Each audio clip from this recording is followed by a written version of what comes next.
Você sabia que a pessoa que chegou primeiro ao Polo Sul havia divulgado aos quatro ventos que seu objetivo era o Polo Norte? Sim, todos achavam que o objetivo da expedição norueguesa de 1911 era o Polo Norte, um dos mais espetaculares estratagemas da história. Tudo estrategicamente arquitetado pelo genial e metódico Roald Amundsen. Se você já conhece essa história, siga comigo, pois acrescentaremos uma análise estratégica, destacando lições para desenvolver nosso pensamento estratégico. E se você não conhece essa aventura, então não perca essa oportunidade. Grande parte dos dados históricos deste vídeo estão baseados no livro Polo Sul, do próprio Amundsen. Quanto aos fundamentos das análises estratégicas, eu vou citando ao longo da apresentação. Como Amundsen, o primeiro ser humano a colocar os pés no Polo Sul, começou a se desenvolver como estrategista? Sim, essa é uma pergunta importantíssima. Nós, às vezes, vemos uma pessoa de sucesso, um empresário de sucesso, um combatente de sucesso, um esportista de sucesso, e nós vemos só o final do trabalho. Como isso tudo começa?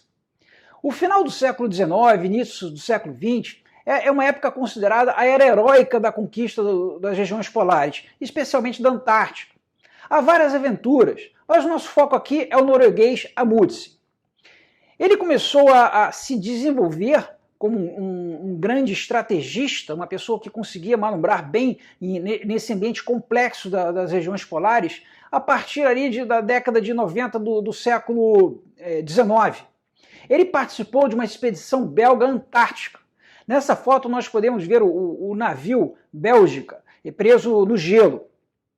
E foi a primeira expedição que passou o inverno inteiro na Antártica. Inclusive, eles não haviam planejado esse inverno na Antártica, mas o navio ficou preso. E foi uma expedição duríssima, onde Amundsen aproveitou para aprender muitas lições, muitos aprendizados técnicos, como dicas para manter a saúde, a questão das roupas, dos equipamentos, os tipos de alimento. E também ele aprendeu muito sobre os aspectos humanos. Nessa expedição houve muitos casos de depressão e insanidade, mas dizem que Amundsen conseguiu manter o seu equilíbrio emocional e seguiu sem grandes problemas nessa experiência duríssima. Amundsen realizou um outro grande feito, que foi a conquista da Passagem Noroeste, em 1903. Essa passagem é uma rota de navegação que sai da Europa e chega ao Oceano Pacífico, cruzando os canais no norte da América do Norte. Era uma rota que estava há muito tempo sendo procurada, e Amundsen foi o primeiro a cruzá-la. E o interessante é que ele cruzou numa embarcação extremamente rústica. Observe na foto como a embarcação não tinha nenhum tipo de recurso mais sofisticado. Essa conquista dessa rota fez com que Amundsen se tornasse muito respeitado. Ele passou então a ter credibilidade nesse meio. E essa credibilidade fez com que ele tivesse um acesso mais fácil a financiamentos. Note as oportunidades de aprendizado, tanto na experiência na Antártica, com os belgas, quanto na exploração da passagem noroeste. Uma mente estratégica brilhante, ela raramente surge do puro talento. Por isso a questão importante de como Amundsen começou a se desenvolver como estrategista.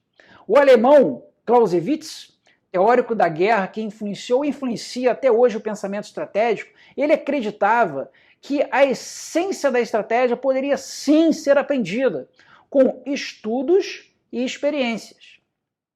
O norueguês Roald Amundsen já havia passado o inverno na Antártica e conquistado a passagem noroeste, navegando pelo norte da América do Norte.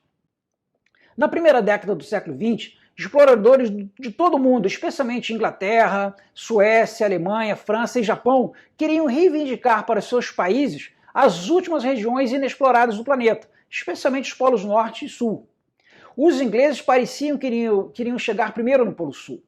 Em março de 1909, Ernest Shackleton tentou atingir o Polo Sul, mas a 180 quilômetros de seu objetivo ele teve que voltar por problemas diversos.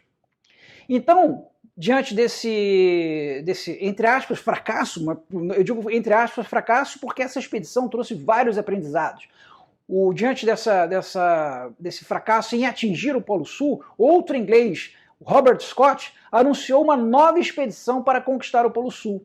O mundo todo estava de olho, havia um interesse muito grande da mídia, das pessoas, com esses exploradores. E parecia que o Império Britânico sairia novamente na frente. Veja que o ambiente competitivo foi muito bom para Amundsen. Se fosse um oceano azul, como ensina o livro do mesmo nome, ele talvez não encontrasse investidores motivados para poder apostar na sua expedição e conquistar algumas vantagens, alguns pontos importantes nessa jornada. Descobertas científicas, o prestígio também de cada nação aumentava bastante. Nesse caso, o importante destacar é que o estrategista ele não vê o contexto como bom ou mal, mas ele entende e faz a melhor estratégia possível. Foi o caso de Amundsen. Ele se aproveitou desse ambiente competitivo, dessa disputa com pessoas que aparentemente seriam muito difíceis de serem vencidas e conseguiu se colocar como aquele que valia a pena receber investimentos para colocar a Noruega na frente dessa disputa. Amundsen já sabia que nessa mesma época os exploradores ingleses estavam atrás das glórias de chegar ao Polo Sul, antes de todos. Mas naquele momento ele via o Polo Norte como um objetivo prioritário. Era seu foco, sua finalidade de longo prazo. Essa finalidade bem definida servia como seu farol, seu ponto de referência, o guia para todas as suas ações. Com isso ele conseguia se planejar, ele conseguia conversar de forma clara com seus possíveis financiadores para dizer exatamente para onde ele queria ir. O objetivo dele era claro, Polo Norte. Roald Amundsen tornou público que seu objetivo era o Polo Norte em 1908. Seria um grande feito para a época e ele precisava de apoio, especialmente financeiro. Aqui vale refletir que um aspecto essencial dessa visão estratégica, desse planejamento posterior a essa visão estratégica, seja em um projeto específico ou em qualquer organização, um aspecto essencial é o apoio dos diversos interessados, ou seja, dos stakeholders. Porque esses stakeholders, eles precisam estar, de alguma forma, alinhados e apoiando aquele objetivo. Stakeholder, em uma visão estratégica ampla, são grupos de indivíduos que podem afetar ou serem afetados durante a busca do propósito daquele projeto. O livro de Peter Doyle explica muito bem a importância desses interessados. Acionistas são os shareholders, clientes, fornecedores, governos, gerentes, empregados, grupos minoritários, a comunidade em torno das instalações, se for o caso, credores, todos eles têm interesses que necessitam ser considerados. Caso contrário, cada um desses stakeholders poderá, em menor ou maior medida, prejudicar o desempenho daquele projeto. Em qualquer empreendimento, o gerenciamento de stakeholders é vital. Há muitas pesquisas sobre o tema e eu destaco e recomendo para quem quiser se aprofundar esses 3 artigos. Notas de pesquisas e comentários, stakeholders, reciprocidade e performance da firma. Teoria de stakeholders, vendo o campo através da floresta. E abordagens práticas para engajar stakeholders, aprendizados do Reino Unido. Na expedição Polo Sul, Amundsen conseguiu o apoio de stakeholders distintos, como a Sociedade Geográfica Norueguesa, que tinha um interesse científico, a princípio em pesquisas no Ártico. O rei e o governo da Noruega, que buscavam uma projeção nacional, e também conseguiu um apoio importantíssimo de sua própria tripulação, que buscava alguma realização pessoal. Sua empreitada procurou fazer jus a esses apoios, tentando equilibrar o que cada um desses stakeholders queria. Levou cientistas para atender a Sociedade Geográfica Norueguesa, preocupou-se muito em divulgar a bandeira da Noruega no Polo Sul para satisfazer o governo e tratou seus tripulantes como heróis. Amundsen preparava-se para ir ao Polo Norte, e todos sabiam disso.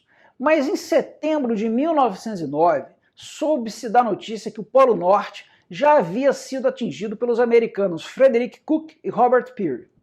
Observem como a análise estratégica do contexto é vital.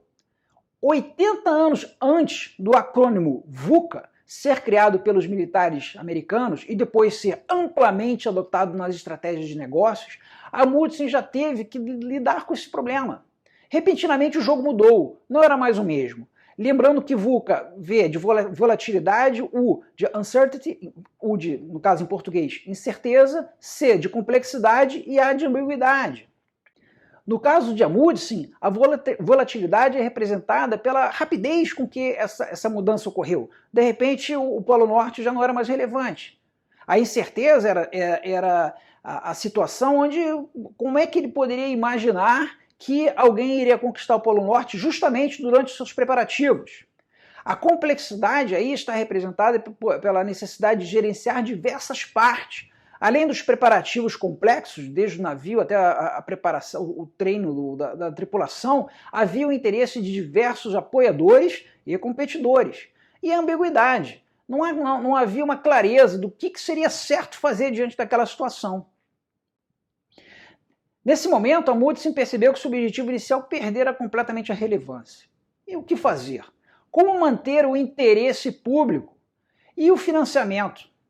Ele pensou, para salvar essa expedição, o que resta é resolver o último grande problema, a conquista do Polo Sul. O contexto VUCA fez ele mudar sua direção estratégica, do Polo Norte para o Polo Sul. Bom, o explorador norueguês Amundsen divulgara estar indo para o Polo Norte. Mas em setembro de 1909 chegou a informação de que o Polo Norte havia sido conquistado pelos americanos. Diante dessa notícia, o interesse público despencou, assim como as pessoas que estavam dispostas a investir naquele projeto. Com essa notícia, Amundsen mudou o seu objetivo. Ele não iria mais para o Polo Norte. Ele iria sim para o Polo Sul, que ainda não havia sido conquistado por nenhum país.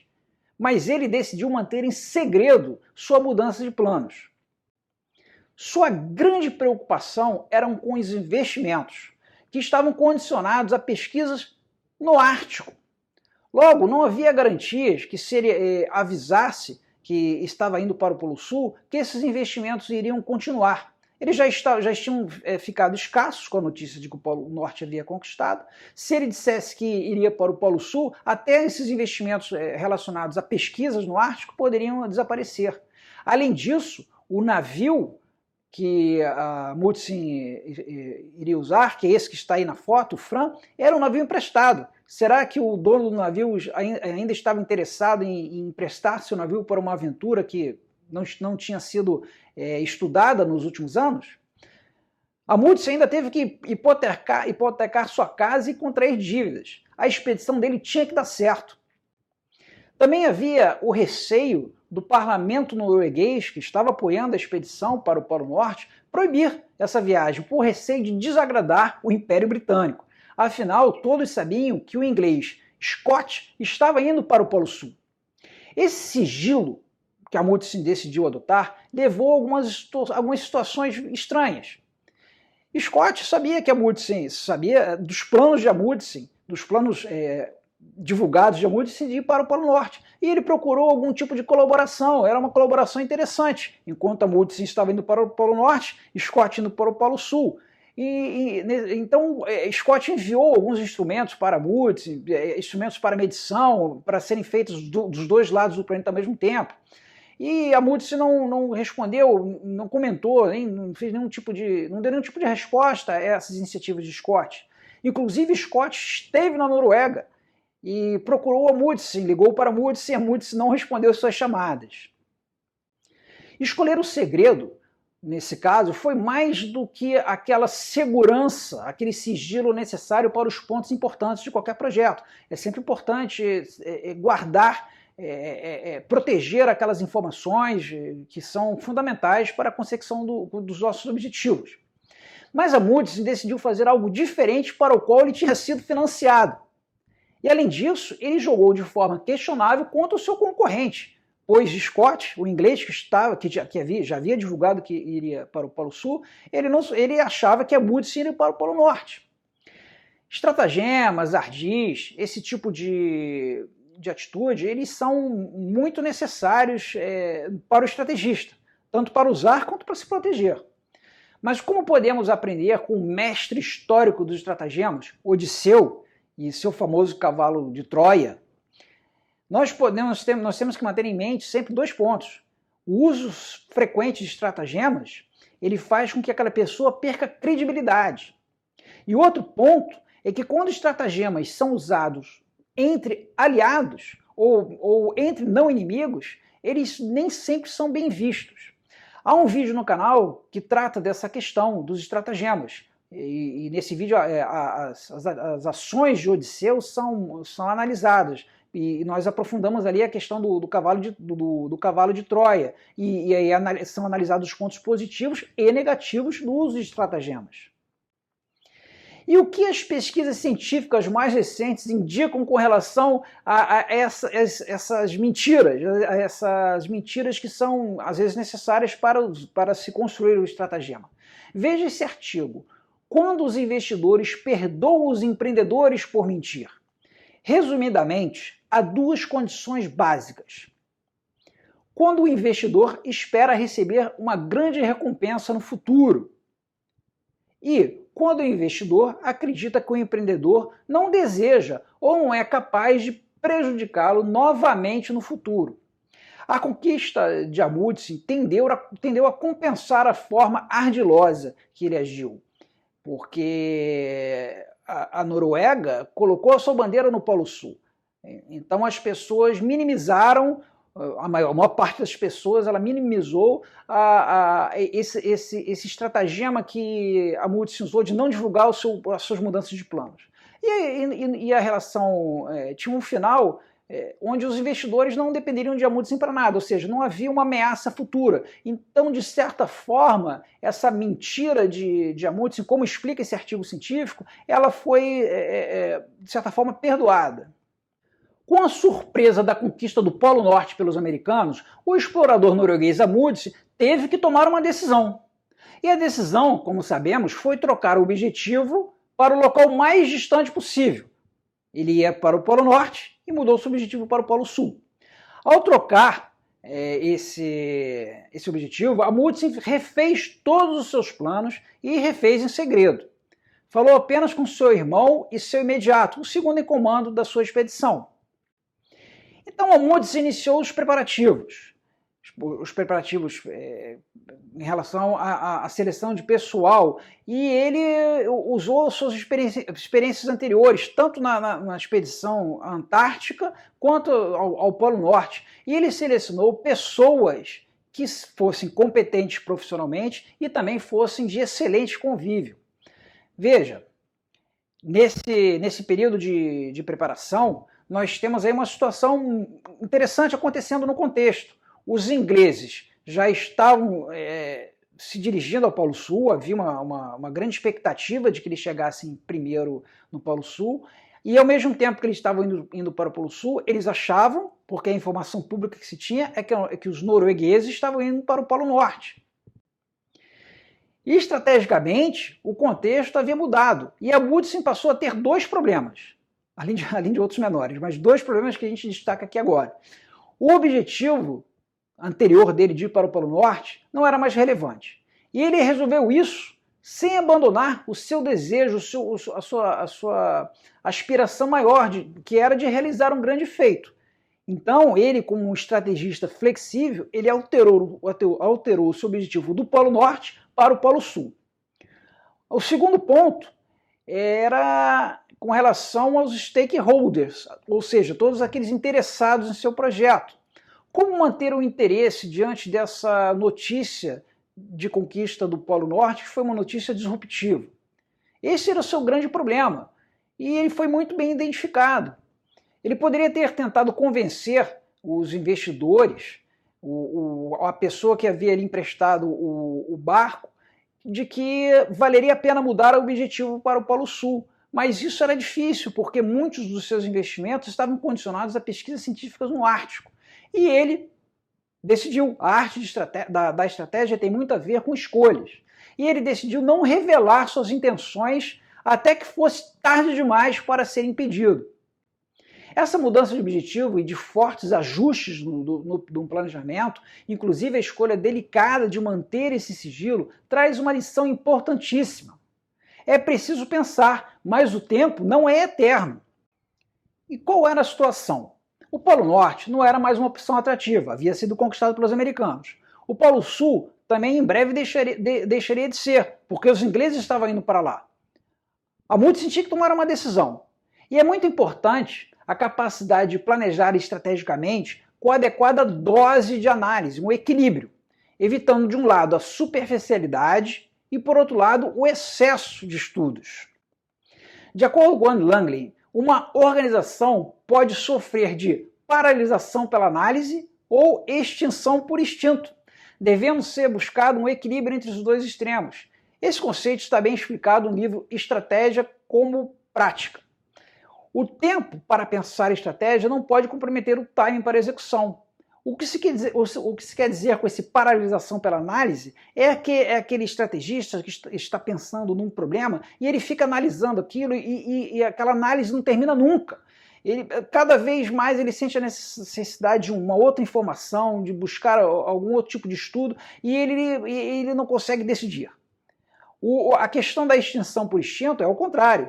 É aquela pessoa ansiosa que toma uma decisão sem nenhum tipo de estudo mais aprofundado. Ou seja, em uma situação onde é necessário tomar uma decisão, eu tenho sim que fazer uma análise, mas ao mesmo tempo eu preciso progredir. Eu não posso estar paralisado naquela análise, nem posso, por uma ansiedade muito grande, por uma decisão instintiva, sem a necessária análise, terminar sendo extinto.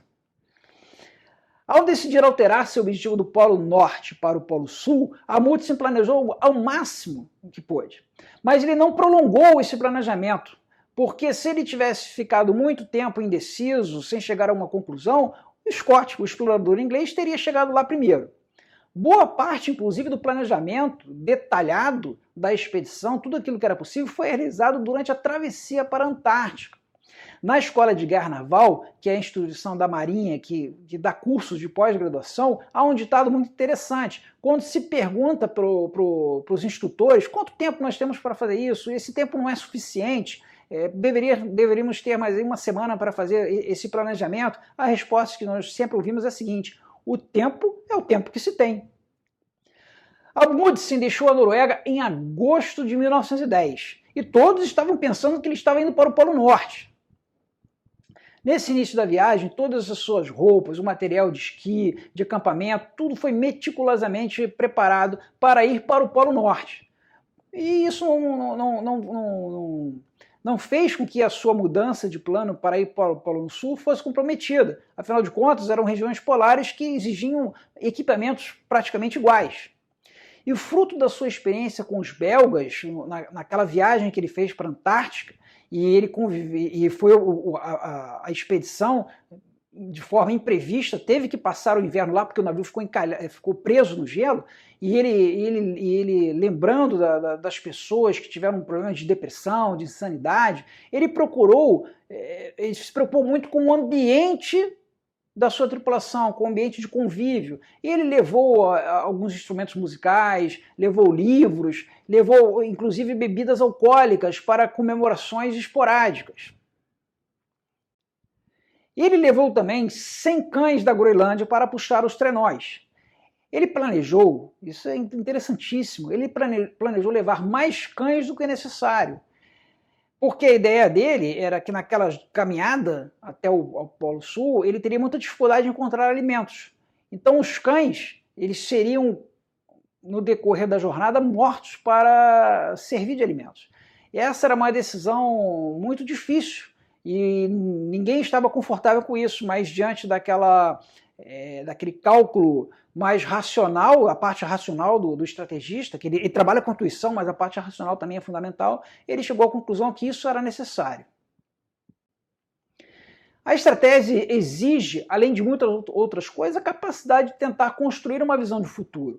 O estrategista tem que procurar, realisticamente, sem a ilusão da previsibilidade, tentar antecipar o futuro, para ele poder se preparar, ou seja, ele tomar providências no presente visando o futuro. O estudo do contexto e dos seus objetivos e dos seus recursos são fundamentais para definir o como, a forma como os objetivos serão alcançados.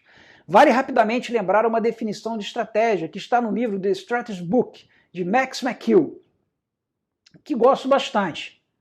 A estratégia trata de moldar o futuro. É sobre como as pessoas atingem seus fins com os meios disponíveis. E eu acrescento aí, nessa definição, em um contexto VUCA, volátil, incerto, complexo e ambíguo, pois toda estratégia ela depende do contexto.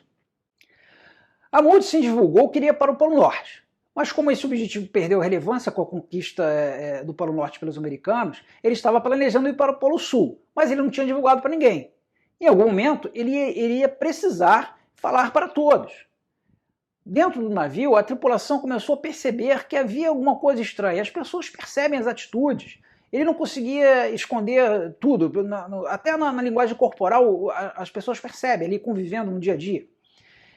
E Amundsen decidiu divulgar para essa tripulação após ele sair da Noruega em direção à Antártica, no último porto, na Ilha da Madeira, em Funchal. Ele reuniu todos e divulgou que em vez de ir para o Polo Norte, ele estava indo para o Polo Sul e perguntou quem gostaria de continuar e quem gostaria de ir embora.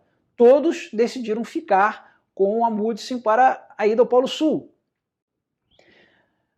Para os importantes atores, os interessados, os stakeholders fora da tripulação, ele escreveu para contatos chaves na Noruega, para os investidores principalmente e funcionários do governo, explicando sua decisão. E também, a partir desse último porto, antes de ir para a Antártica, ele escreveu uma carta para Scott, o seu competidor inglês que estava indo para o Polo Sul. Só que para Scott ele escreveu uma carta sem muitos detalhes, para que Scott, apenas avisando a Scott que ele também estava indo para o Polo Sul. E suas cartas não tiveram uma boa repercussão na Noruega, nem muito menos na Inglaterra. Mas essa repercussão não chegou aos ouvidos de Amundsen e ele continuou o rumo ao Polo Sul. Ele foi para o Mar de Ross, e mais especificamente para a Baía das Baleias. E nessa região ele fez o seu acampamento base. Aí nós vemos aí o mapa da Antártica e uma foto da Baía das Baleias. E nessa Baía das Baleias, na parte continental, ele montou o seu acampamento base, que ele chamou de Framheim. Esse acampamento ele ficou ali a cerca de 4 quilômetros da onde estava o navio. E nós podemos observar ao mesmo tempo a rusticidade e o cuidado para que houvesse algum conforto e qual era o dia a dia da tripulação. Nessa imagem nós podemos ver eles fazendo trabalhos manuais de preparação dos equipamentos. A partir do acampamento base, eles seguiram-se meses de preparação, com a instalação de depósitos de suprimentos ao longo do itinerário. Isso foi um interessante trabalho logístico. Ele tinha que sair do litoral e ir até o meio da Antártica. A Antártica não é um continente pequeno. E para que ele pudesse fazer esse percurso, houve uma série de progressões graduais. Ele andava uma determinada quantidade de quilômetros, montava um equipamento, colocava suprimentos, voltava para o acampamento principal. Na próxima jornada, ele, a partir desse acampamento montado, ele montava um outro acampamento e voltava. Isso aconteceu durante meses. E o interessante, obviamente, o terreno era totalmente desconhecido. E a partir do mês de abril, o sol na Antártica se põe. E só nasce novamente 4 meses depois. Imagine-se sentindo o frio cortante de menos 50 graus. As dores, as sensações que essas pessoas estavam tendo. Nessas imagens, nós temos uma imagem da época, um dos membros da expedição, com o seu esqui, olhando o que ele teria que enfrentar, e essa outra imagem mais moderna de um dos glaciares que também foram atravessados pelas pessoas. Amundsen tinha grande preocupação em chegar ao Polo Sul antes de Scott, e sabia que tinha que começar a jornada o mais cedo possível. Mas ele, apesar dessa excitação, ele soube esperar o inverno passar. Ele usou o inverno para fazer os preparativos, ou seja, ele como estrategista, apesar daquela vontade, da emoção, querer com que ele iniciasse o mais cedo possível sua jornada, ele soube esperar o inverno passar, ou seja, ele procurou o timing correto, a oportunidade certa. Nessa jornada ao Polo Sul, cada uma das expedições usou um itinerário diferente. Observe aí nessa imagem, a Amundsen, a partir da Bay of Whales, da Baía das Baleias, ele seguiu, grosso modo, essa linha vermelha, enquanto o Scott ele estava mais aí à esquerda, nessa linha verde, e também caminhou em direção ao Polo Sul.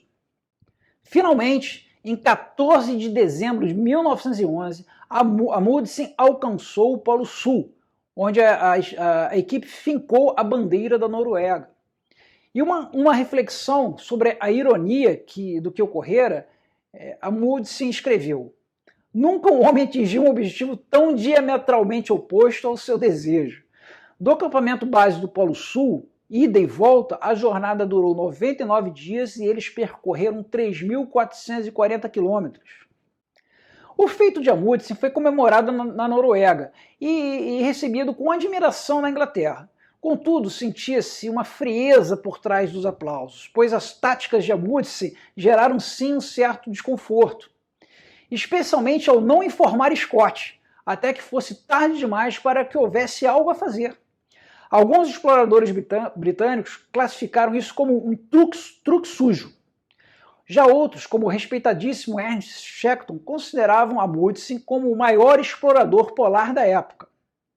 Apenas em fevereiro de 1913, mais de um ano após chegar ao Polo Sul, Amundsen recebeu a notícia de que Scott e a sua equipe alcançou o Polo Sul, um mês depois de que ele, Amundsen, alcançara. Mas a notícia também veio com um fato muito triste. Todos da equipe de Scott morreram no caminho de volta. Conquistaram o Polo Sul e no caminho por terra, antes de chegar ao seu navio, todos morreram. A morte de Scott rapidamente o transformou em um mito que, de certa forma, eclipsou, diminuiu a importância do feito de Amundsen. Scott havia agido com nobreza e jogado de forma justa. Essa era a percepção geral da época, comparando os dois exploradores. E apesar dos questionamentos, em razão de não ter divulgado seus planos desde o início, ou seja, a troca do seu objetivo de ir para o Polo Norte para o Polo Sul, Amundsen era muito respeitado nos círculos de exploradores. Um dos companheiros de aventuras de Scott, justamente o seu concorrente, Apsley Cherry Garrett, ele escreveu: a principal razão para o sucesso de Amundsen eram suas extraordinárias qualidades como homem, especialmente sua coragem em escolher descobrir um novo caminho, ao invés de seguir uma rota já conhecida. Importantíssimo isso, a inovação. O estrategista ele precisa usar sua imaginação, sua criatividade, sua intuição para fazer coisas diferentes e alcançar o sucesso. Aquela mentalidade do planejamento puramente analítico, ele termina sendo um aperfeiçoamento daquilo que já está sendo feito ou a cópia do que o concorrente está fazendo. A intuição, a inovação, a criatividade é fundamental para o estrategista. Já a historiadora Stefanie Bartkiewicz escreve: Amundsen e seus homens alcançaram o polo devido a uma combinação de um planejamento soberbo, longa experiência com trenós e esquis e uma impressionante disposição física. E a escritora Diana Preston analisa Amundsen. Ele estava focado no único objetivo de alcançar o polo, enquanto Scott tinha que conciliar as reivindicações concorrentes de explorações geográficas e científicas. Profissional prático e experiente, Amundsen planejou cuidadosamente e aplicou todas as lições que aprendeu no Ártico. Ele era eficiente e não sentimental em sua gestão de seus homens e de seus cães também. Essa é a história da conquista do Polo Sul. Uma outra história que eu recomendo muito conhecer é a história de Ernest Shackleton, que mais tarde planejou cruzar a Antártica de um lado ao outro, passando pelo Polo Sul. Ele nem chegou a pisar no continente antártico, mas foi uma aventura épica. Vale muito a pena conhecer. Eu recomendo o livro Endurance, a lendária expedição de Shackleton à Antártica. Hoje há uma base americana bem no Polo Sul, batizada em homenagem às duas equipes que primeiro chegaram ao Polo Sul. É a base Amundsen Scott. E o Brasil também está presente na Antártica, com sua moderna estação antártica Comandante Ferraz. Eu recomendo explorar os detalhes na página da Marinha do Brasil. A saga da conquista do Polo Sul é cheia de ensinamentos para a vida, mas particularmente importantes para o estrategista. Penso que podemos tirar várias lições, mas eu vou listar aqui 10. A dedicação ao aprendizado, a clareza no seu objetivo, o convencimento de interessados chaves, ou seja, o convencimento de stakeholders, a compreensão de que o contexto é VUCA, as coisas são voláteis, incertas, complexas e ambíguas, a manutenção do sigilo, o uso de estratagemas, o uso do tempo para pensar, mas sem perder a oportunidade, a preparação cuidadosa, a flexibilidade no planejamento e a inovação, não deixando a necessária razão abafar a criatividade e a intuição. Espero que tenha gostado. Até a próxima!